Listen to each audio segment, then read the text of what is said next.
Live from the Roy Bruce Memorial Studio. Roll, Roughnecks, roll. It's time for Reppin Sessions on Reppin the Roughnecks, the voice of White Oak Athletics.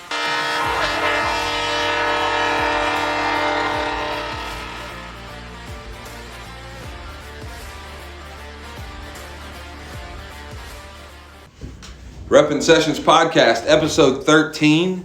It is Friday, September 2nd. We play Harmony tonight, and I got a very special guest in Roy Bruce Studio with me today, or this morning, I should say. Hunter Taylor in the house with me this morning. Thank you so much, Hunter, for being here with me this morning, man. Oh man, this is a treat to get to.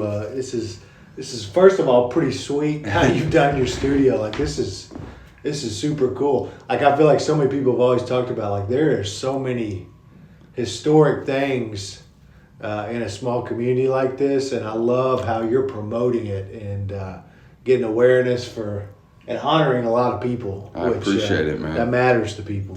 Man, I want to kind of hop into it. You know, how we met was kind of cool. No doubt.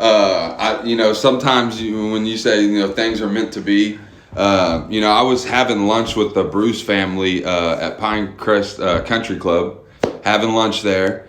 And we were wrapping up lunch, and I had somebody come up to me and said, "Hey, I heard you talking about White Oak football. I was wearing a roughneck hat," and it happened to be Hunter. Walked up to me. We kind of exchanged Instagrams, and I didn't really know who the author of Draw the Line was, but I obviously knew about the hype, and I have heard about the book.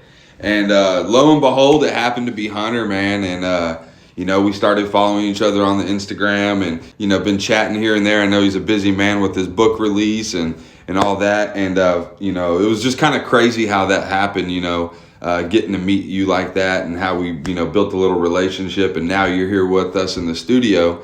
And, like I said, things sometimes are just meant to be. And I thought that was a really cool experience on how we met and how this just kind of, how it happened. So. Totally.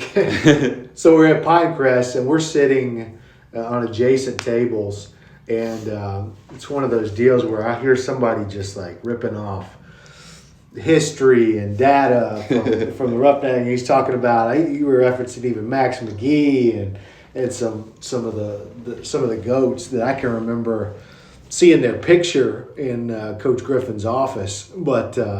And it was just a thoroughness to it. And I was like, who is this, And so we're wrapping up lunch at my table. And while I'm waiting for the two people I was with to kind of handle their stuff, I just leaned over. I said, hey, man, I'm Hunter. I actually went to White Oak, too. So I would love to – I just wanted to introduce myself and then just kind of went down this rabbit hole of like, man, this is super cool what you're doing.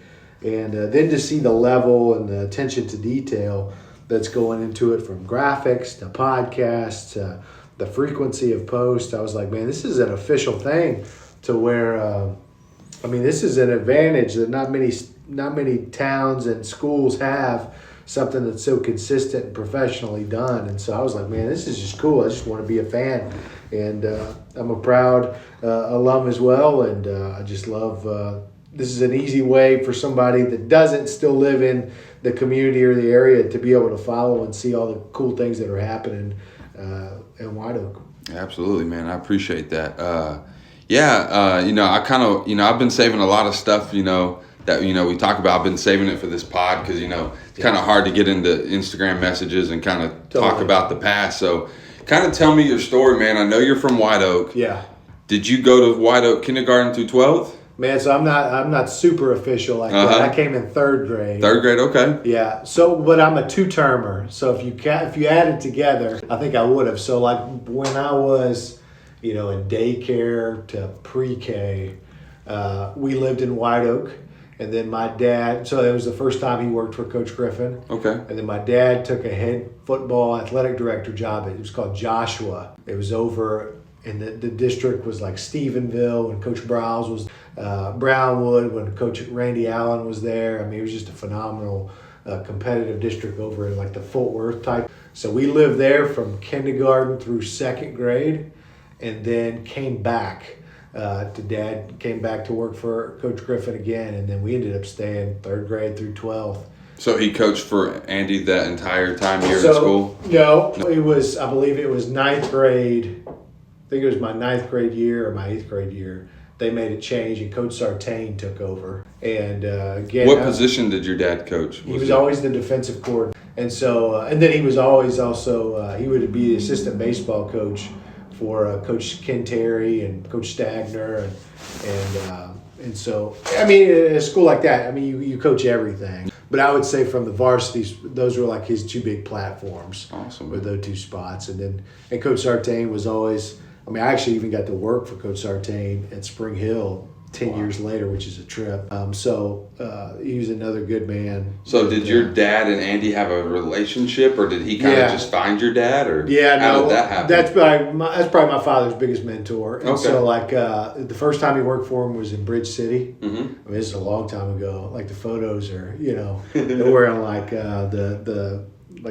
short shorts and the tall socks. Yes, I mean all of that stuff and they were fit then and all that stuff, but those were two Southeast Texas guys, and so they, I think the way my father always articulated it was, I think you're always looking for a mentor in whatever you do to learn how to do the craft really well, and faith was really important to my father too, and so Coach Griffin was not only an excellent coach, but he was like a man of faith and presented a lot for. I didn't even know his full story until like the THSCA Hall of Honor. They did that video. Yeah. He's like one of the greatest generation type people. Like that video they released on him was really cool. Served in the Marines, was a deacon at 30 or whatever. Yeah. I mean, he's just like. I didn't know his history either. I did not. Yeah. I was like, man, you're just like a good person, regardless of being a good coach. So I think that was huge for my father at a young age. And so like growing up, their daughter, her name was Gina. She was older than me, but I mean, I loved that whole family was unbelievable. And Gina would babysit me, I think, when I was a little boy, and Miss Linda was always super involved with our family. So yeah. So what year did you graduate from White Oak? 2001. 2001. Yeah. I know you got your number 42. I know you played You said you played basketball. Yeah. So Did you play football as well for the? I did until my sophomore year. Uh-huh. And then I also played baseball for Coach Terry. Oh, cool. My biggest sport was basketball. And so another, being in a town that's blessed with so many great coaches. So Ron Boyett was huge for me. Just as a person in school I was in love with basketball. Like that was my identity kind of a thing. And even went to coach it. And so like his demeanor was similar to mine, low key. My father's a dynamic, loud personality. I'm pretty low key, and so like to connect with somebody that communicated that same, and then it was just somebody again that the way he's done it for so long too. I think the thing that a lot of us would say if we played for Coach Boyett, like you got closer to him even after you were done because he's in touch with everybody. So he was the head coach for 25 years of a program, and then.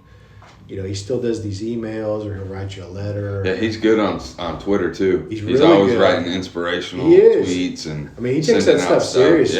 Yeah. So how were y'all when you were in school? How was y'all's teams? Basketball. Y'all good? That was right. That was kind of like the first wave I thought of, like when Coach Boyett was like starting to be elevated, getting in his groove before he was because he was good when I was a kid, no doubt. I think we all knew that, but it was like. That district basketball was. I think basketball was a little bit bigger in the area then. Yeah. And so like our district was Gladewater was really good in basketball. Yeah. Spring Hill was really good in basketball. How far did y'all make it in the playoffs? So they only took 2 teams I think then, and then I think there might have been a switch to 3 when I was in high school. I forget the exact. Yeah. But my freshman year. Which I didn't make varsity as a freshman, but my freshman year, it was the first district championship he won. Sophomore year, that was a loaded team. They won district again, and they got upset in area. And that was when like Cody Terry, Adam Spencer, that whole crew, they were seniors and they were ranked. And that was like the first big time of like, hey, can they make a pretty deep run? And they got upset by New Boston. I remember that. And then my junior year, it was supposed to be a little bit of a dip, but Connor Wilson was our senior. He was a point guard. Connor was really good for the lower class too. And Connor had like a belief factor that's different than most people. Like that's what made him so great. And then David Mitchell had kind of elevated himself to like a premier player. And then we had Ryan Wilburn, who was a really talented football player that was a lockdown defender. Justin Hale could shoot, Paul Molina. I mean, we had some really good seniors. And then there were some juniors like us that like had some skill to us, could come in and, hit some threes real quick as a momentum shift, and then we were back running on stuff like that. And so with that, and we had Adam Badowski. He was a sophomore, and, he had like just some freakish athleticism to him.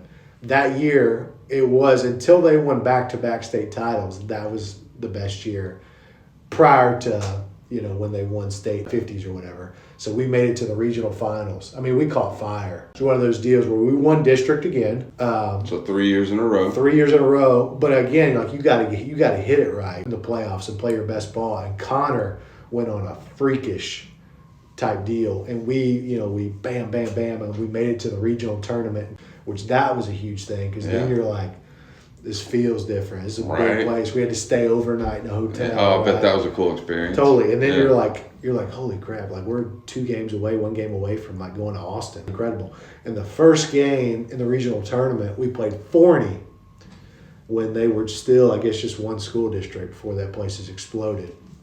And it was one of those games, I mean, I forget the total score, but I mean, it was one of those games that was probably like 90 to 86. It was a shootout. Man. Connor played out of his mind. It was like, man, I think he got a scully off of that game. Wow. Because it was like he was hooping, right pass, all that kind of stuff. The next game we played Gainesville, regional final game, and this is, I forget some of the names. One of their best players' last name was Blanks, but I mean they had like 3 legitimate D1, low D1 players on a 3A team, and there was just. They traveled well the whole hour. We didn't have kind of the mojo stuff yet. Like there was the so they had a good student section. They called them like the 6-man club. I still remember going out there. And I mean, it was like they were used to being in that type of setting, so it was intimidating. And I remember we watched their game, before we played 40 or after, and so they beat us. I still remember the score to this.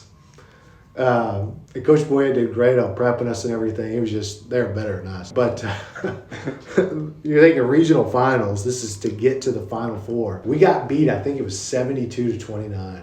And so they jumped us early with the press. I mean, they had like some dunks, some stuff that like the crowd, it was really hard to come back from that. And then you're kind of just puttering. And then Coach Boyett's probably trying to get everybody in to make sure you played in the regional tournament, that stuff. And then my senior year, we were pretty good. We made the playoffs again. Y'all win district? We didn't. No? Okay. So Johnny Levere and Gladewater boy, yeah. So we had tied with them last year, and then we had the great run. So we were co-district champs as my junior year, and then we took it off. And then my senior year, they won district, and we finished behind them. And so he was a good basketball player too? Johnny could play. I heard he was a good football player. He was the last quarterback at Gladewater, I think, to beat Gilmer, right? You're right. Yeah. You're right. I mean, he is iconic in that community. And I mean, that community, I mean, there's still a lot of pride there, I know. They were kind of like still scary. Like they would intimidate people back then too. So was he a senior when you were a senior? He was a junior. He was a junior, so it was a year below. I'm pretty sure dude got district MVP in basketball junior and senior year. And then I think he won. He might have done it in football too the exact same time. He was a dude. I didn't know. He just had a great name, Johnny Levere. Right, yeah, it sounds like a Golden Boy athlete name. Totally. And so, to be honest, if we could have, our playoff game that year, we lost to Pittsburgh, and they had a guy named Marvin Porter, who was Bobby Knight, I remember came to see him play when Bobby Knight was at Texas Tech. Pittsburgh was really good in basketball in that area because I forget what's the guy's name that ended up playing at Baylor. You know who I'm talking about? And now he's in the league for the Jaguars, or he was. I'm not sure. Anyway, he's a really good football player. He's a hooper, too. They had a good run of basketball. We played them. It goes down to the wire. We lose. I actually had my best game against them that year in the playoffs. and we just came up short. If we could have won that one, we would have won the next two, kind of deal. And so they did. I think they made the regional tournament. How did they make it any further than that? They didn't, because it was always after that. That was when the Dallas schools started owning it. They started dropping. So I think you were in. It wasn't Lincoln then, but it was. And Kimball was high. It's one of those Dallas schools that would own it, and they'd be the rep for it. So. Yeah. So looking back, what was like your favorite memory as a Roughneck? Is there like any particular moment that sticks out as being a student athlete that? Yeah, for me it would be the junior year when we beat Forney in the regional tournament, because it was more of like, not only did you make it, you won a game there. Yeah. So like you proved you were one of the top 10 programs Absolutely. in the state of Texas for that classification. And so we played them. And it was just perfect because so many people traveled to the game, right? And again, Connor played out of his mind, and that was just a fun memory. That was like a cool way to remember. You know, I think we Coach Boyett got whatever was in our tank. He got it full now, and so we saw what that was. But I mean, so how was Coach Boyett? Like, I've never met him. Like, as a coach, was he like tough? Is he like a hard coach? Was he tough on guys, or like what was his coaching style to like get the best out of all you guys? Steady. I mean, he'll dig in with you for sure. He was demanding, but there was also he was really good about. I thought trying to keep your confidence high, so he'd never cut you. So he's good at keeping you positive. Yeah, your mental game strong. Yeah, so he'd never dig in on you on like if you had a rough. If you were capable of something and then you were just off, and it was kind of like he was pretty good about trying to get your confidence back. I heard he was good at coaching different styles. Like different kids obviously need to be coached. For sure. Yeah, I've heard people talk about him that way too. But he was demanding, and I remember I learned a big lesson on this one because I think this was a big formative thing. Like the reason why you play sports is to also learn a lot of life lessons. I probably thought I was a little better than I was my junior year, and I wasn't as sharp on the defensive end. And I remember he was really good about some hard truths because I could shoot it pretty well. Like I could score, but he had these non-negotiables in place that you got to be a good defender. Like effort, and there's a competitiveness to the defensive end that you have to take here, or you're not going to play regardless. Wow. And so he was great about holding his ground, which a lot of coaches wouldn't do that because it's like, let's just manage this and let's see if we can squeeze some points out of this person, and then we'll try and patch over it.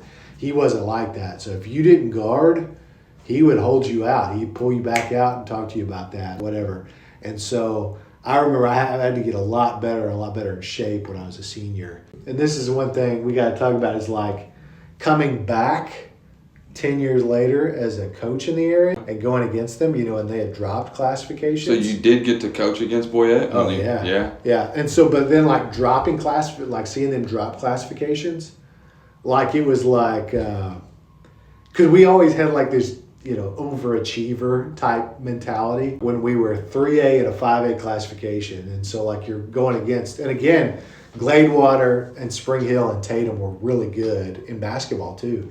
And so like it was this mentality of like, if you don't go full tilt in everything, we're not going to have a shot, So like we're going to have to be a really good shooting team, and then we're going to have to dive for every loose ball, and we're going to have to play a style of defense that gets us some turnovers to get some easies, but we're not going to have the best player on the floor. Gotcha. We'll have the best shooter. So there's a big difference with that. So like there was this psyche he built in us of like we're going to outplay everybody. Like and we thought we prepared more than everyone, so we had that edge going in. So that would help us. We would throw the first punt, and then like when we did lose, they were probably better. I don't think we ever lost to anybody that we shouldn't have, kind of a deal.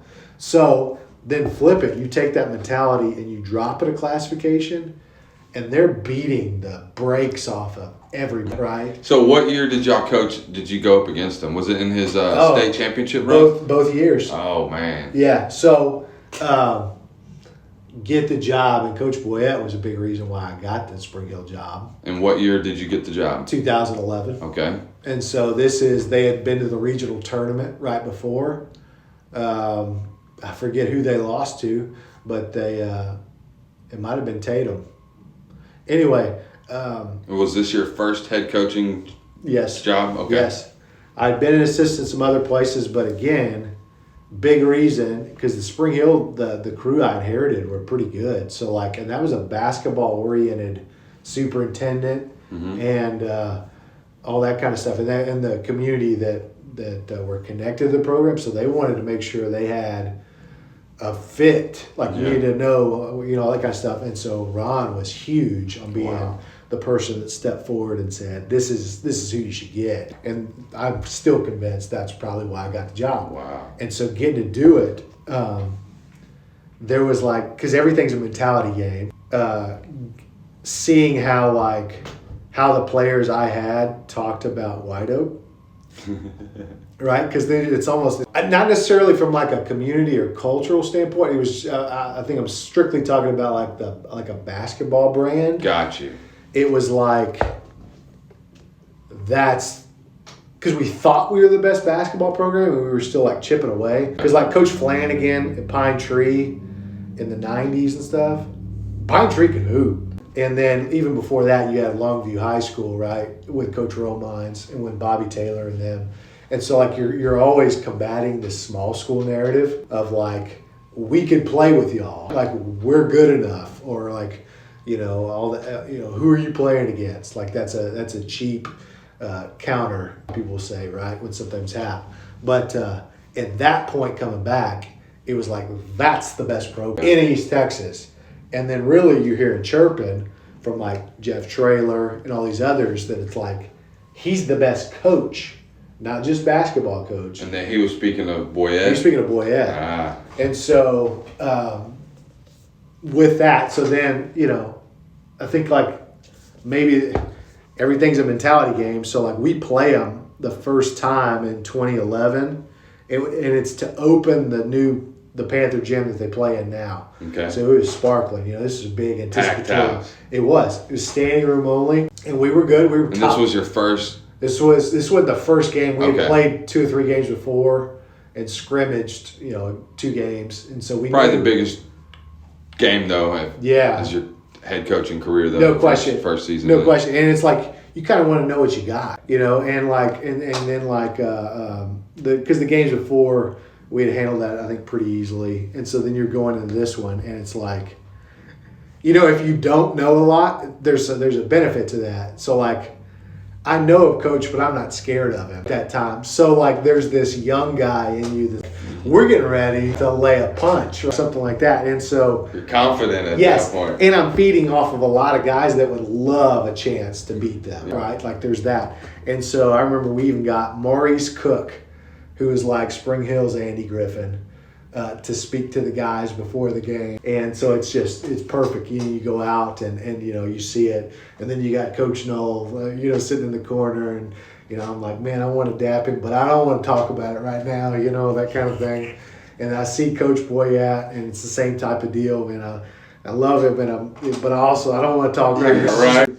And we hop out. I hope he listens to this. we hop out to an early lead in the first half. Yeah. It's a physical game, and we're up.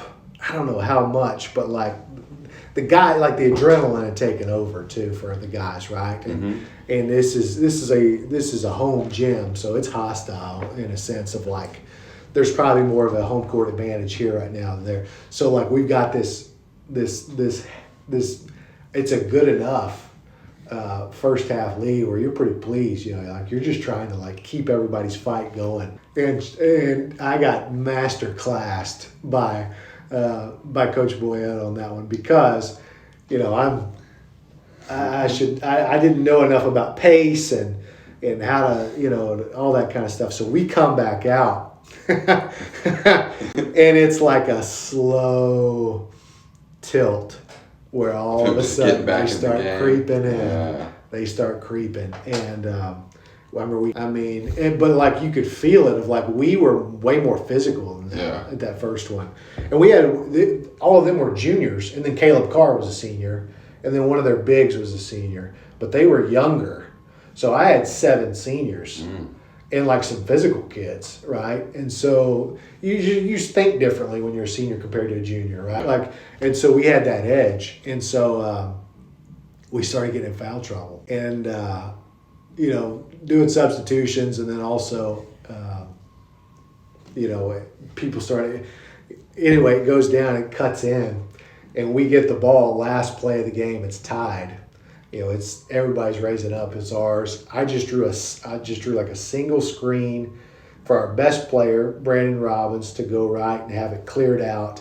And all he could do was either take a shot or he could hit the roll. And of course, what he did, which is exactly what I wanted him to do, I wanted him to take the shot. He takes it over, just barely misses. Bam, we go into overtime. Oh. Well, that totally flips. They've chipped away. So they got the momentum a little bit. They got the momentum, and then we're coming out. I got guys cramping up. They're doing mustard packets like that. Wait, what is that? I've never heard of that. Our trainer was all about that. Thought it was like it would help with cramps. Mustard packets. Wow. And so I've got Brandon Robbins and Carl Robertson squeezing mustard packets in their. Anyway, sure enough, we lose it in overtime, barely. How much did you lose by? Like 3, But it was a high school. It was probably like 84, 81. Man. It was a good high school basketball game. So how many more times did you face Boyett after that? So then he's in your head a little bit. Yeah. Because you just He's like, I got you. How did I blow this? Yeah. We played him again in the Spring Hill tournament over Christmas. And this one was a way more conservative game. The first one was way more fun for fans. We lost 55-51 in the finals of the tournament. And it was just, I think offensively, we weren't popping like we probably should have. That's probably on me not running some better stuff. But then those were the 2 times we had them. But that year they win it. And I thought it was cool too because Clarksville had beat them. That was their one loss in the regular. And we had Clarksville at home. And we played them in a regular season game. And it was cool because it was kind of there's a really cool kinship actually between the 2 communities. So in a weird way, it was like, Clarksville's going to take a shot at them. Like, we're getting ready to go at Clarksville. Make sure that they don't feel like they own this territory. And we beat them 10+. I mean, we broke ahead in the second half, and that was pretty cool because they ended up winning state too. But anyway, I think it mattered a lot to our guys because we made it to the regional qualifying game to get into Commerce and lost to Lindale and UT Tyler. But it mattered a lot, I think, to our guys that they had earned respect of, what was, White Oak was the best program. And so it was really cool, the fact of I think Caleb Carr even articulated in an interview that a lot of our guys were listening to of we beat, who they beat, Brock they beat Idalou. I forget who they beat. And they beat Tatum and all stuff. He said, but the best team we played that year was our rival, Spring Hill. I thought that was pretty cool. But second year, I was only there for 2 years. My second year, coaching against them. And he had, the big 3 were refined, and they were all seniors. Yeah. Levi was, 2A player of the year? Man. And then, Sutton. And so we play, again, this time it's at their place. And we play them there, and it feels different there because it's. I was going to say, how's the atmosphere? Same type of deal. It's going to be standing room only. And we had lost a really talented group, but we had another group in that were formidable. They were competitive, but it was different, right? Of just the levels compared to them. I mean, they had probably. I thought they could have competed for 3A, or they could have competed for whatever we were, like the classification Spring Hills in that year too, of potentially winning state on that level. Jeez. So we play them. I think we're down maybe 3 to 5 points after the first quarter, and then they just beat the brakes off of us. That's the worst beating I've ever taken in my life. Jeez. And it was one of those deals. Sutton went off. I mean, it was one of those deals where if you've got a good shooting team, it can get out of hand in a hurry. What did they end up beating y'all by? 30+, and it was one of those deals, it just happened fast. It's all of a sudden, because I think Slade might have been playing too on that team, where it was just, but I remember Skylar put it on us, and I was like, that's probably the best shooter I've seen at White Oak. And I used to joke with him, that he ain't better than me at shooting, but he was. I mean, I was like, he got to a point where if he could square his feet, it was in, and it just happened so fast, and their crowd just golfed us, and it was one of those deals where you just got to. You're gonna have to take a loss like this, and it'd be a teachable moment on how to handle it. And did Boyett say anything to you after the game? No, because he knew. Hey, I know how he feels. I'm gonna be, I'm not gonna enjoy it. He told me that one, but I got to make sure, and this is our mentality that we've got to establish this. I was like, I got you. Yeah. You're good. I do remember I even got us black jerseys for that game. Nice. Trying to think of like a little incentivized way to give us an edge. Didn't work. So what was it like growing up as a White Oak Roughneck going to coach in Spring Hill? Was it different? Was it a little ill will putting on that first blue shirt? Not really, because it's like a very friendly rivalry. The way I remember it. So like especially the way I remember it growing up, like those were two class act communities in the leadership bias. So like obviously I'm super biased to Coach Boyett, but the other coach that I always thought was classy and was really an excellent coach too was Lynn Heflin. And he was their basketball coach when I was growing up in Spring Hills. And then he's the superintendent now for Ore City. And then the same type of deal. I'm Ken Terry first for baseball. But I also remember having so much respect for Mike Gilbert. He was Spring Hills baseball coach. They were good, and he was nice and kind, classy.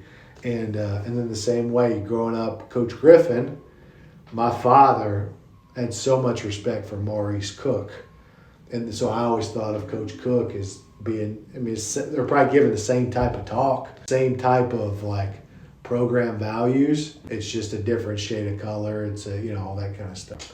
What was more intense when you were a coach there? Was it the basketball rivalry or the football rivalry? Compared to when you were in high school? When I was coaching? Yeah. Well, basketball. And that's just because of maybe it's how I saw it, but also it was just it might have been the timing too of everything with them winning back-to-back there for those. Yeah. So they had so much there, and we were good. Football, we were trying to figure it out. And so I worked for a great coach named Bill Poe. And then, did you coach football at all at Spring Hill too? On the junior high. Yeah. And then we would have high school duties. And so I obviously wanted them to nail it too. And I thought he was a crackerjack coach. He was awesome. But then the next year I worked for Bobby Chadwick. And I loved Coach Chadwick. And then right at the end of that year, they hired Coach Sartain. So I worked for 3 athletic directors in 2 years. So there was just a lot of like changes. So it was really, we were in a different district. We were in different classifications. So you remember it differently. But like when I was a kid or in high school, we were always same district. We're similar, at least growing up. And so football and baseball. And baseball, I know, what Skylar did in baseball, I don't know, it was just different. It was a different level.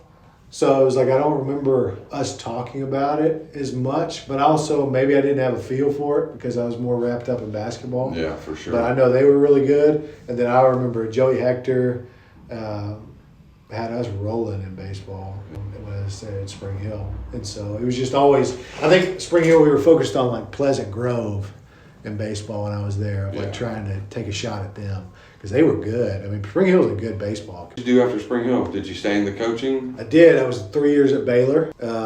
Was a graduate assistant coach there for Coach Drew. And then I went 1 year, joined a guy named Grant McCaslin. He was an assistant at Baylor. And I went with him to but take over the Arkansas State basketball job. So we moved up there. Okay, cool. Yeah. How long did you stay with them? 1 year. We flipped it. We had the biggest turnaround in Division I college basketball that year. Wow. And then Coach got offered the North Texas job. And this would have been a lot of moves in a short amount of time for a family. We just started our kid started a family. And I kind of missed year one with Yates, my oldest, and I had always chipped away at my doctorate. And there was a faculty position that opened up at the University of Mississippi. And it would have been getting out of coaching, but it was like, I thought it was enticing enough to see what it was about and do it. We love Oxford, and we loved it then. And so I thought it was good enough to, let's say, let's try it out, let's do it. And And so I got out. We didn't go down to Denton, which we were close to doing, and we went up to Oxford, Mississippi, and blink your eyes, we've been there 5 years now. So, wow, man. So tell me, let's get into the Draw the Line book. Yes. How did you come about that? Like, what was the story on it? What made you want to write a book about Jeff Traylor's Buckeyes and East Texas football? Yeah, so when I was at Baylor, I was always chipping away at my doctorate too. And so at the end of it, you have to write a dissertation. And I still thought I was going to coach for a while. I asked, can I write mine on coaching? Like, take it from a case study. I mean, I would be, you have a committee, so the research methods are non-negotiable. Like, it would be thorough and, it would fit all of the rubrics that they require. They had an issue with me doing anything basketball related because they thought it could be perceived as a recruiting violation to get some inroads with some coaches. So our compliance officer did grant me permission. My father being a football coach first, I was like, man, I'd love to do something over, how big football is, and let's look at it, from like the leadership structures, how they built a program, because really, I mean, a lot of these towns, as we all know, especially in East Texas, like a good high school football program really meshes with a town's identity. Absolutely. I mean, it's like enormously important to a regional place. So we did 6 case studies of a head coach and a specific place that they were in. And so we did Chad Morris at Lake Travis, Todd Dodge at South Lake Carroll, Tom Westerberg at Allen, Gary Joseph at Katy, and then out here, Scott Surratt at Carthage and Jeff Traylor at Gilmer. And all it was, though, at that point was looking at just the head coach in the deep dive interview with them, and then we try to do like some things of like looking at their program, what kind of structures were in place from the community, from a staff related perspective, and then also with players. I loved it. I thought it was like such a fascinating deal, and Baylor really loved it. And so we ended up doing it, finished it, and always in the back of my mind, the case study that I thought was the most fascinating was the Gilmer one, just because Jeff was so transparent about some of the other people that were really involved and how crucial they were into getting certain things in place.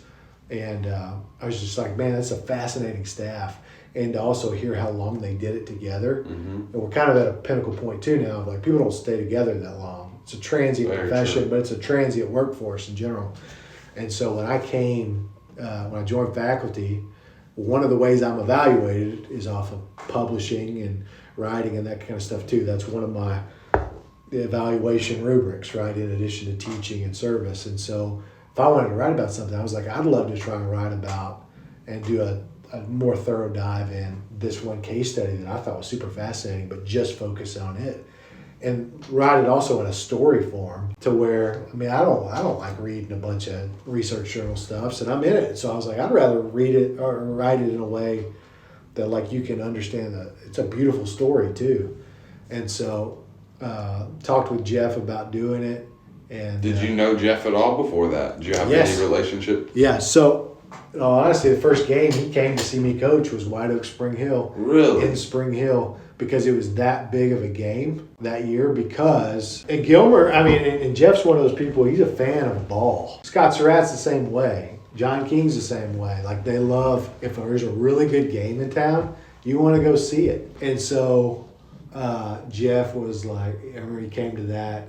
And then I remember he stopped once and just gave me a really good compliment. And obviously being a young coach and not knowing him that well, it meant a ton because I knew how revered he was. And then kind of got to know him a little more. And obviously the big connection is he and Boyett were so close in college together and have been so close all the way through. So they're like this. So they met each other in college? Yeah. Same intramural team, house poker game, all that stuff. And so trust is everything. So being Boyett's guy, it was like, I think he accepted and was very transparent because of that relationship and how much he reveres Ron. And so I remember at the end of the year, you're always trying to like just find different ways that you feel like, hey, I wish I'd get better at this, or I'd love to try and do this for the program. And it wasn't necessarily X's and O's, but I was like, I was trying to make it a bigger deal for our players, of just showing how big of the program and all that kind of stuff. And I remember calling Jeff and saying, you care if I come and hang out in one day, and I'd love to just ask you some stuff. and just also like, I'd love to just look around what kind of things you put in place on, like, you know, to make it feel like a big deal to be a part of a program. And I remember we spent a day at his field house, and then he invited me to come hang out at his house one day. Same deal. I remember we watched a basketball game together at his house, and then I took a yellow legal pad with me, and I had like 15 questions I wanted to ask him about how he did certain things, whether it was like, how'd you do your leadership council? How'd you do, if you had to do discipline on this particular, what'd you do? You know, all that kind of stuff. And man, he spent the whole day with me. I'll never forget that. It was very generous. You still got the notes, those 15-question notepad? I don't think I do, to be honest. Man, that would be cool. That would. But anyway, he loved the fact that I was hungry and that I was willing to drive, all over and try and find something, that I thought would help. And so we were friends that way. He was super great to me when I went to Baylor. He was just happy, and he would, send me stuff every once in a while about, pump for you, all that kind of stuff. So with that relationship, and there's a good trust, and again, I attribute a lot of that to Coach Boyett.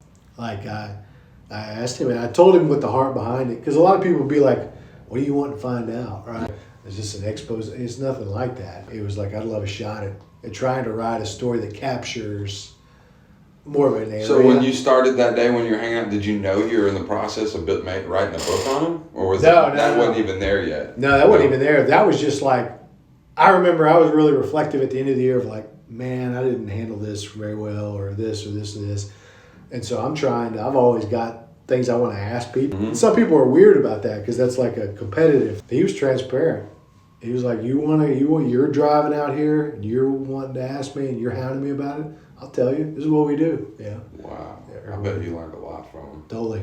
Man, that's so cool. Yeah. So what year, I know you said you wrote the book for what, 6-7 years? It took you a while? Yeah, I mean, backing it up to like when I was at Baylor, because there's stuff from that case study that went into the book. So I just included, that's about the time, 7 years ago was when I was really working on that.